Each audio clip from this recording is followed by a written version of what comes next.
Hi friends, welcome back to Manasa creations. ఇవాళైతే మనం ఒక మంచి వీడియో చూసుకోబోతున్నామండి.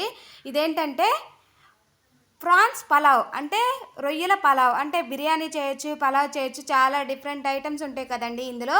నేనైతే ఇప్పుడు రొయ్యల పలావ్ చేశానండి. చూసారంటే ఎంతో టేస్టీగా, యమ్మీగా, రైతాతో తింటే అసలు చాలా టేస్టీగా ఉందండి. నాకైతే చాలా బాగా నచ్చింది. ఇది ఎలా ప్రిపేర్ చేయాలి ఇప్పుడు మనమైతే చూసేద్దాం.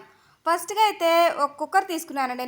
నేనైతే ఆ కుక్కర్లో 2 టేబుల్ స్పూన్ ఆయిల్ వేసాను, 2 టేబుల్ స్పూన్ గీ వేసానండి. ఎప్పుడైనా గీ వేస్తేనే మనకు బిర్యానీలో ఫ్లేవర్ అండి. ఇంకా చూసారంటే అది హీట్ అయ్యాక బిర్యానీ ఫ్లేవర్స్ చూసారంటే అన్నీ వేసేయాలండి. బిర్యానీ మసాలా అంతా ఏమేమి వేసారంటే నేను అక్కడ ప్లేట్లో చూపిస్తున్నాను కదండి, అవన్నీ వేసి గరం మసాలా స్పైసెస్ అన్నీ యాడ్ చేశారండి. ఈ స్పైసెస్ అన్నీ వేసేసి మనం కొంచెంగా వాటిని బాగా ఫ్రై అవ్వనివ్వాలండి. ఆ నెయ్యిలో మనం వీటిని వేపేటప్పుడు వచ్చే స్మెల్ వచ్చే వరకు మనం వీటిని అయితే బాగా ఫ్రై చేయాలండి. చూసారంటే ఇప్పుడైతే మంచి స్మెల్ వస్తుందండి. అసలు చాలా టెంప్టింగ్గా ఉంటుంది అసలు. ఇంక ఇలా మొత్తం ఫ్రై చేసేసాక మనం ఒక 2 మీడియం సైజ్ ఆనియన్స్ని కట్ చేసి పెట్టేసుకోవాలండి. ఆ 2 మీడియం సైజ్ ఆనియన్స్ని పొడవుగా కట్ చేసి పెట్టేసుకొని అవి కూడా ఇందులో యాడ్ చేసేసుకోవాలి. ఈ ఆనియన్స్ మొత్తాన్ని బ్రౌన్ కలర్ వచ్చే వరకు ఫ్రై చేయాలండి. ఎందుకంటే మనకి ఎప్పుడైనా బిర్యానీలో టేస్ట్ అనేది బ్రౌన్ కలర్ వస్తేనే ఆనియన్స్ టేస్ట్ అనేది చాలా బాగుంటుందండి. చూసారంటే ఇలా బ్రౌన్ కలర్ వచ్చే వరకు మనం కలపాలండి, ఫ్రై చేయాలి. చూసారంటే ఇలా ఫ్రై అయిపోయినప్పుడు ఇప్పుడు మనం ఇందులోకి మనం పక్కన కట్ చేసి నీట్గా పెట్టుకున్న కొత్తిమీర, పుదీనా ఉంటుంది కదండి. ఒక గుప్పెడంతా కొత్తిమీర యాడ్ చేశాను, ఒక గుప్పెడంతా పుదీనా కూడా యాడ్ చేసుకోవాలి. చూసారంటే ఒక గుప్పెడంతా పుదీనా కూడా యాడ్ చేశాను. ఈ మొత్తాన్ని బాగా కొంచెంగా మగ్గేలాగా ఫ్రై చేసేయాలండి మనం.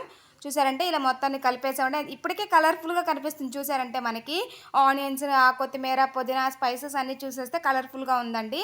ఇంక ఇప్పుడు ఇది బాగా ఇలా ఫ్రై అయ్యాక మనం ఏం చేయాలంటే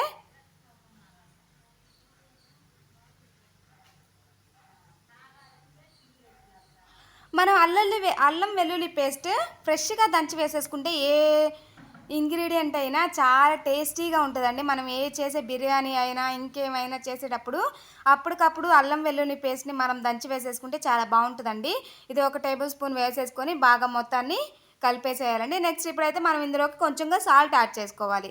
ఎంతంటే మనం ఇప్పుడు వేసే ఫ్లేవర్స్ అన్నిటికీ సరిపోయేలా కొంచెం సాల్ట్, ఒక స్పూన్ కారం యాడ్ చేసుకోవాలి. ఇందులోనే ఒక హాఫ్ కప్ పెరుగు యాడ్ చేసుకోవాలి. పెరుగు యాడ్ చేసుకుంటే ఏమైందంటే బాగా దమ్ వచ్చిద్దండి మనకు. అంటే జ్యూసీగా వచ్చింది. లేదంటే మనకు పొడి పొడిగా అయిపోయినట్లు అనిపించింది రైస్.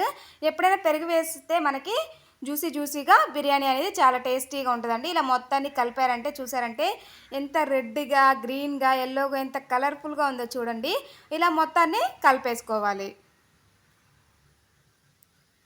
ఇప్పుడు ఇందులోకి మనం ఒక 2 మీడియం సైజు పచ్చిమిర్చిని కట్ చేసేసుకొని ఇందులో వేసేసుకోవాలి.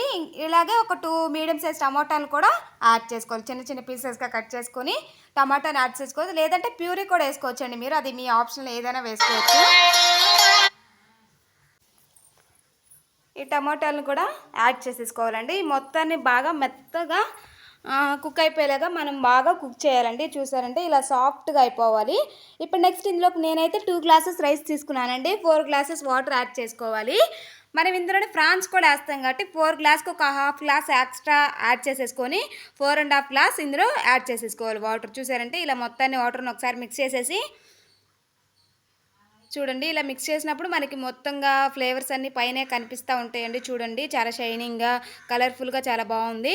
ఇంక ఇప్పుడైతే మనకి ఇందాక కొంచెంగా స్పైసెస్లోకి సాల్ట్ యాడ్ చేసాము. ఇప్పుడైతే మనం వాటర్లోకి, రైస్లోకి సరిపడా ఒక టీ స్పూన్ అంతా సాల్ట్ని యాడ్ చేసేసుకొని మొత్తాన్ని ఇది బాగా మరిగాక మనం కొంచెంగా హీట్ అయినప్పుడు వాటర్ని ఇందులోకి మనం ఫ్రాన్స్ని నీట్గా వాష్ చేసి పెట్టేసుకున్న హాఫ్ కిలో ఫ్రాన్స్ని యాడ్ చేశానండి. నేనైతే నీట్గా వాష్ చేసేసుకొని మొత్తం క్లీన్ చేసుకున్న ఫ్రాన్స్ని యాడ్ చేసేసుకున్నామంటే చూసారంటే మొత్తం యాడ్ చేసేసుకొని ఇలా మొత్తాన్ని ఒకసారి మళ్ళీ మిక్స్ చేయాలండి. బాగా మిక్స్ చేస్తే మనకు ఫ్రాన్స్ కనిపిస్తాయి చూడండి, వైట్గా కనిపిస్తున్నాయి. మొత్తాన్ని బాగా మిక్స్ చేసేసి ఇప్పుడు దీనికి లిడ్ పెట్టేసేయాలండి. లిడ్ పెట్టేసి క్లోజ్ చేసేసి బాగా మరగనిచ్చేయాలండి. అంటే వాటర్ మనకి ఎసురులాగా తెరులుతాయి కదండి, అప్పుడు దాకా మనం వీటిని బాగా తెరలనివ్వాలి. చూసారంటే మూత తీసి చూసేసంటే మనకి ఇలా తెరులుతూ ఉంటాయండి. ఇప్పుడు మనం ఇందులోకి బియ్యం యాడ్ చేసుకోవాలి. మనం వాష్ చేసి హాఫ్ అన్ అవర్ నానబెట్టిన రైస్ ఉంటుంది కదండి, అది బాస్మతి రైస్ అయినా లేదా నార్మల్ రైస్ అయినా. నేనైతే వాటర్ క్వాంటిటీ నార్మల్ రైస్కి చూపించానండి, అంటే సోనా మసూరి ఉంటుంది కదా దానికి చూపించాను. అదే మీరు బాస్మతి రైస్కి మాత్రం వేసుకునే పని అయితే ఒక గ్లాస్కి 1.5 గ్లాసే వాటర్ యాడ్ చేసుకోవాలి. ఈ రైస్ మొత్తాన్ని ఇందులో మనం యాడ్ చేసేసుకోవాలి.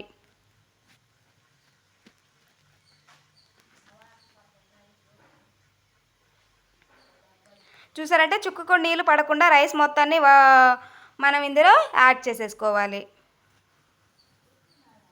ఫ్రెండ్స్, ఎవరైనా కొత్తగా మన ఛానల్ చూస్తుంటే సబ్స్క్రైబ్ చేసుకోండి. పక్కనే ఉన్న బెల్ ఐకాన్ ప్రెస్ చేశారంటే ఆల్ టు ఆల్ నోటిఫికేషన్ ద్వారా డైలీ మీ వీడియోస్ అనేవి మీకు వస్తూ ఉంటాయి.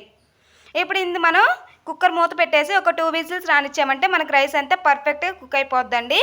చూసారంటే మనం లిడ్ క్లోజ్ చేసేసామంటే 2 విజిల్స్ రానిచ్చామంటే పర్ఫెక్ట్గా కుక్ అయిపోద్ది. నేనైతే అది నాకు సరిపోలేదని నేను వేరే గిన్నెలోకి ట్రాన్స్ఫర్ చేసేసానండి. మిడిల్లో ఏం చేశానంటే చూడండి, ఈ మొత్తాన్ని బాగా పొడి పొడిగా రైస్ ఉడికేలా చేసేసుకొని ప్లేట్లోకి సర్వ్ చేసుకోవడం. చూడండి ఎంత పొడి పొడిగా చక్కగా కలర్ఫుల్గా మనకైతే ఈ పులావ్ అనేది రెడీ అయిపోయింది. చూడండి, ప్రాన్స్ అయితే మనకు పైన కనిపిస్తూ ఉంటాయండి, కాకపోతే ఏంటంటే ఇది మనం దమ్ టైప్లో చేసేస్తాం కాబట్టి మనకి డిఫరెంట్గా కనపడదు. చూడండి చాలా చక్కగా ఇందులోకి నేనైతే రైతా యాడ్ చేసుకొని చూడండి రైతా యాడ్ చేసుకొని చక్కగా కలిపేసుకొని తింటే ఈ పులావ్ అనేది నాకైతే చాలా బాగా నచ్చిందండి. చూడండి రైతాతో కలిపేసుకొని తినామంటే ఒక్క ముద్ద పెట్టుకున్నామంటే అలా కలుపుకొని అంత టేస్టీగా ఉందండి.